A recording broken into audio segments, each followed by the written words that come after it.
Australia में एक आकृति नाम की लड़की का जन्म होता है और जब वो बोलना शुरू करती है तो वो सबसे पहले ओम बोलना शुरू करती है। अक्सर बच्चे माँ, पापा, बाबा ऐसा कुछ शब्द बोलते हैं, लेकिन वो बच्ची पैदा होते ही ओम शब्द बोलना शुरू करती है और बहुत ही शांत शीतल उसका चेहरा होता है। धीरे धीरे वो बड़ी होती है और 1.5 से 2 साल की उम्र में ही वो प्रॉपर बोलना शुरू कर देती है। वो प्रॉपर भोले बाबा के मंत्रों का उच्चारण किया करती। वो श्री सवस्तुभ्याम नमाय का उच्चारण किया करती और बहुत अच्छे से, बहुत शांति से एक छोटी बच्ची, वो भी ऑस्ट्रेलिया जैसे देश में ऐसा करती है। उसके माता पिता देखकर बहुत हैरान हैं, आखिर ये ऐसा क्यों है। तब माता पिता पूछते हैं और वो जो बताती है उसे सुनकर माता पिता हैरान हो जाते हैं। दरअसल वो बताती है कि आज से बहुत समय पहले राजस्थान के एक राजघराने में मेरा जन्म हुआ था। मेरा नाम शरद था और सब मुझे शरद राजकुमार के नाम से पुकारा करते थे। मैं घर में सबसे बड़ा लड़का था और जब मैं 3 साल का था तभी मेरी माँ मुझे छोड़कर चली गई थी। उसके दौरान मेरी माँ मेरे साथ नहीं रहती थी, दूर रहती थी मुझसे और उस समय मैं अकेला रहता था घर में। माँ जुड़ी तो थी हमारे परिवार से, लेकिन वो अलग घर में रहा करती थी और मेरे बाद मेरे एक बहन और एक भाई एक साथ में होता है और फिर एक बार एक बहन पैदा होती है। यानी कि अब हम 4 भाई बहन हैं, 2 भाई 2 बहन हैं, लेकिन माँ का प्यार मुझे कभी भी नहीं मिला। मैं छोटे से ही जब तक बड़ा होता हूँ राजघराने के तौर तरीके से जीता हूँ, उसी तरीके से रहता हूँ। एक बार जब मैं अपने हाथी पर बैठकर राजस्थान में हाथी की सवारी कर रहा था तो मैं एक बहुत बड़ा मंदिर देखता हूँ, एक बहुत बड़ा शिवलिंग देखता हूँ और उसका हाथी के द्वारा मैं जलाभिषेक कराता हूँ। उसे देखता हूँ और उसे देखने के बाद मेरे अंदर एक आस्था जागृत होती है। उस समय मैं करीबन 14 से 15 साल का था। बचपन से ही अकेला रहा, अकेला रहने में मुझे बहुत आनंद आता था। कई बार मुझे मेरे माँ की याद आया करती, लेकिन वो मेरे पास नहीं रहती। वो मुझे त्याग चुकी थी जब मैं महज 3 साल का था। और अब मैं हमारे जो राजघराने के आचार्य जी थे उनके साथ ज्यादा उठने बैठने लगा, उनसे बहुत सारी बातें पूछने लगा। घर में एक शिव भगवान का मंदिर था जिसमें मैं हर रोज जलाभिषेक करना, पूजा पाठ करना और शांति से बैठकर वहां पर पूजा भक्ति करना। लेकिन जो मेरे पिता थे, जो राजा थे, उन्हें मेरा ये बिल्कुल भी ये रूप पसंद नहीं था। वो कहते थे कि राजघराने की चीजों में ध्यान दो, तुम्हें एक राजा बनना है और तुम्हें अपनी प्रजा का ध्यान रखना है। ये क्या तुम साधु बाबा बनना चाहते हो। वो बच्चा उस समय 15 से 16 साल का हो चुका होगा जब उसके पिता इस बात को जानते हैं और जो वहां के आचार्य थे उस राजघराने के, वो भी कह देते हैं कि तुम्हारा बेटा तो ये एक बहुत बड़ा साधु बनेगा, ये इस राजघराने की बागडोर को नहीं संभालेगा।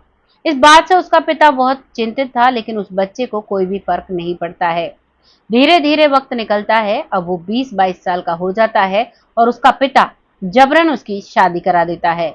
एक राजकुमारी से शरद की शादी होती है।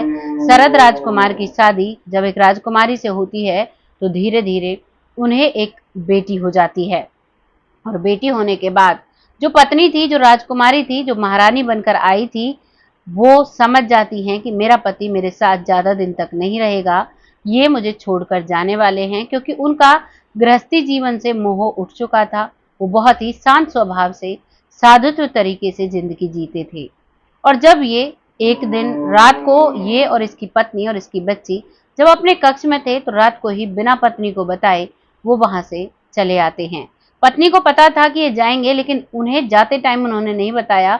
इस बात का पत्नी को थोड़ा सा बुरा लगता है, लेकिन वो इस सत्य को स्वीकार कर चुकी थी और उसे पता था कि ये तो जाएंगे ही एक दिन, इन्हें खींचकर कोई फायदा नहीं है। और वो शांत रह जाती है। पूरे राज्य में ये बात फैलती है, राज्य पूरा परेशान होता है, उसका पिता बहुत परेशान होता है और अब मजबूरन छोटे बेटे को वहां का वो राजा घोषित कर देता है। अब वो संन्यास ले लेता है, वो पूजा पाठ करता है, वो कैलाश पर्वत पहुंचता है, हिमालय पर्वत पहुंचता है, वहां पर जाकर भजन ध्यान करता है, बड़े बड़े साधुओं से दीक्षा लेता है। वो ओमकार शब्द में इतना घूम जाता है कि वो भगवान भोलेनाथ की पूजा किया करता है और फिर वो हिमालय पर्वत पर जाकर कैलाश पर्वत पर जाकर इन सभी पर्वतों पर जाता है और वहां पर शिव जी को साक्षात देखता है। ये बताता है कि लगभग 3 मंजिला इमारत मेरे शिव भगवान थे, जिन्हें मुझे गर्दन ऊपर करके देखना पड़ रहा था, जबकि वहां पर नंदी जी बैठे थे और भी देवी देवता थे। सभी ये कहते हैं कि भगवान को ऐसे नहीं देखते, हम सिर्फ इनके चरणों की ही दर्शन करते हैं। लेकिन वो उन्हें देखता है और अब वो उन्हें देखकर वहां शांति से बैठ जाता है, वहीं भजन ध्यान करने लगता है। और इस हिमालय में ही एक जगह है ज्ञान गंगा नाम की, जहां पर सिर्फ वही साधु जाते हैं जिन्हें अपने आप का जो उनका अंतर ज्ञान होता है वो जागृत हो जाता है। वहां पर आपको वही शक्तियां मिलेंगी। वो मन ही मन बातें करते हैं, ना ही कोई किसी से बोलता है। जिसकी भी नजर जिस साधु पर पड़ती है उसके पूरे जीवन काल को वो देख लेते हैं। यानी वो मन से बातें करते हैं, होठों से कोई भी बात नहीं करता। वो एक दूसरे को देखकर दृष्टि रूपी बात करते हैं। वहां पर कई देवी देवता थे, हनुमान भगवान भी थे और सभी वहां पर अपने ध्यान में लगे हुए थे। सभी अपना भजन ध्यान कर रहे थे, सभी एक मंत्र की जाप कर रहे थे। वहां पर वो भी पहुंचता है जिसका नाम सरहद ऋषि पड़ जाता है अब, क्योंकि वो राजघराने को छोड़ चुका था और अब वो राजकुमार नहीं था। 40 साल की उम्र में वो वहां से जाता है और 40 साल की उम्र में अब वो वहां पर बहुत अच्छा एक ऋषि बन जाता है। वहां पर वो पूजा करता है, वहीं पर रहता है और वहीं पर रहता रहता मोक्ष में यानी कि वहां की हवा में विलीन हो जाता है। ये कहानी यहाँ पर समाप्त हो जाती है। लेकिन कहते हैं जब तक हमारे पुण्य कर्म होते हैं तब तक ही हम भगवान के पास रहते हैं, बाकी फिर हमें जन्म लेना पड़ता है और फिर से पुण्य कमाना पड़ता है और फिर से हमें मोक्ष मिलता है। वैसे ही जो शरद ऋषि थे उनको दोबारा से जन्म मिलता है और अब की बार एक लड़की के रूप में जन्म मिलता है और वो जो लड़की के रूप में जन्म मिलता है वो भी ऑस्ट्रेलिया में मिलता है। यहाँ पर एक 2.5-3 साल की लड़की ये सारी बातें बताती है। इन सबको सुनकर माता पिता भी आश्चर्य में रह जाते हैं और माता पिता भी उसकी सारी बातों पर विश्वास करते हैं और जो उनकी बच्ची पूजा भक्ति करती है उसे करने देते हैं और फिर उसे भारत लेकर आते हैं। यहाँ पर हमारे देश में भारत में भोले बाबा की बड़ी बड़ी प्रतिमा है।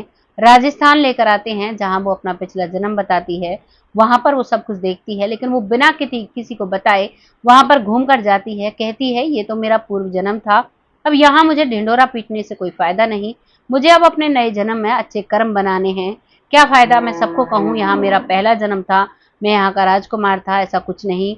क्योंकि राजकुमार की लालसा तो मेरे मन में पहले से ही कभी नहीं थी और अब भी कभी नहीं है। अगर लालसा होती तो मैं उस जन्म को त्याग कर भगवान की शरण में नहीं जाता और मुझे सिर्फ भगवान की शरण चाहिए। उन सभी जगह को देखता है और शिव का बहुत बड़ा आराध्य बन जाती है। बहुत अच्छे से पूजा भक्ति करती है, व्रत रखती है, जो भी पूजा अनुष्ठान होते हैं वो सब करती है। ये कहानी यहाँ समाप्त हो जाती है। आपको ये कहानी कैसी लगी कमेंट सेक्शन में जरूर बताना, लोगों के साथ जरूर शेयर करना। ऐसी ही सच्ची अच्छी स्टोरी आप सबके साथ लाती रहूं, इसके लिए आप मुझे ऐसे ही प्यार भरे कमेंट भेजते रहें, ऐसे ही सपोर्ट करते रहें। अब वक्त आता है उन लोगों का जो लोग हमें दिल से सपोर्ट करते हैं, बहुत प्यारे कमेंट लिखते हैं, जिनमें सबसे पहला नाम आता है मंजू चौधरी जी, जो बहुत अच्छा कमेंट करती हैं। अगला नाम आता है जमुना जी, जो बहुत अच्छे से हमें सपोर्ट करती हैं, बहुत प्यारे कमेंट लिखती हैं। आपका तहे दिल से आभार व्यक्त करते हैं। ऐसे ही अपना प्यार और सपोर्ट हमारे साथ बनाए रखें। अगला नाम आता है आरपी सिंह, जो बहुत अच्छे से सपोर्ट करते हैं। आपका तहे दिल से आभार व्यक्त करते हैं। ऐसे ही अपना सपोर्ट हमारे साथ बनाए रखें।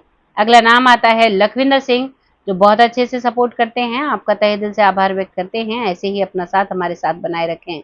अगला नाम आता है भूप सिंह सैनी जी, जो बहुत अच्छे से बहुत प्यारे कमेंट करते हैं।